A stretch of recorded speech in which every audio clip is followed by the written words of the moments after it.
اقرأ أخيا ورتل القرآن. 22 رجب حضرت امیر معاویہ رضی اللہ تعالیٰ عنہ کی وفات ہے۔ حضرت امیر معاویہ رضی اللہ تعالیٰ عنہ کی وفات کے موقع پر اہل تشیع روافض وہ پہلے خوشیاں مناتے لیکن چھپ کر رات کے اندھیرے میں کنڈے کے نام پر، اور عنوان قائم کرتے 22 رجب امام جعفر صادق کے کنڈے۔ حضرت امام جعفر صادق نہ تو رجب میں پیدا ہوئے نہ وہ رجب کے اندر فوت ہوئے، تو 22 رجب کا ان سے کیا تعلق ہے؟ حضرت امیر معاویہ رضی اللہ عنہ کی وفات پر ان کے دشمنان یہ خوشیاں مناتے، مسلمانوں کو پتہ نہیں تو بغیر دیکھے یہ بھی شروع ہو گئے۔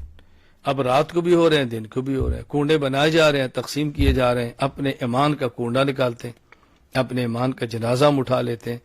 حضرت امیر معاویہ رضی اللہ تعالیٰ عنہ رسول اکرم صلی اللہ علیہ وسلم کے صحابی ہیں، اور یہ بہت بڑا ان کا اعزاز ہے۔ پھر نبی کریم صلی اللہ علیہ وسلم پر اترنے والے قرآن کریم کو لکھنے والے کاتب وحی ہے، یہ بہت بڑا اعزاز ہے۔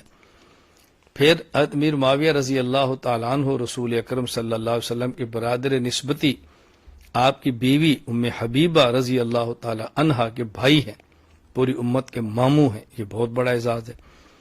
پھر حضرت امیر معاویہ رضی اللہ عنہ تاریخ اسلامی کے بہت بڑے فاتح ہیں، اور صحابہ کرام میں سے یہ آخری خلیفہ وہ ہیں کہ جن کی خلافت پر حضرت حسن رضی اللہ عنہ کی بیعت کے بعد پوری امت نے اتفاق کیا ہے، یہ آپ کے لیے بہت بڑا اعزاز ہے۔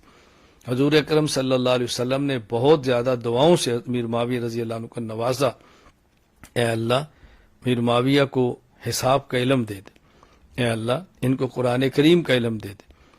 دعا دی ان کو، اے اللہ ان کو قرآن کا علم دے، ان کو حساب کا علم دے، اے اللہ قیامت کے عذاب سے اس کی حفاظت فرما۔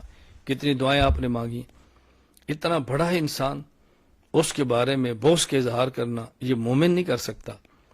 ہم مسلمان ہیں، صحابہ کرام رضی اللہ عنہم مجمعین کے غلام ہیں، وہ ہمارا ایمان ہے، معیار حق ہے، حجت ہے، عادل ہے، دلیل شرعی ہے۔ اس بات کا خیال کریں کبھی بھی کفار، مبتدعین اور غیروں کی رسموں کے اندر شریک نہ ہوں۔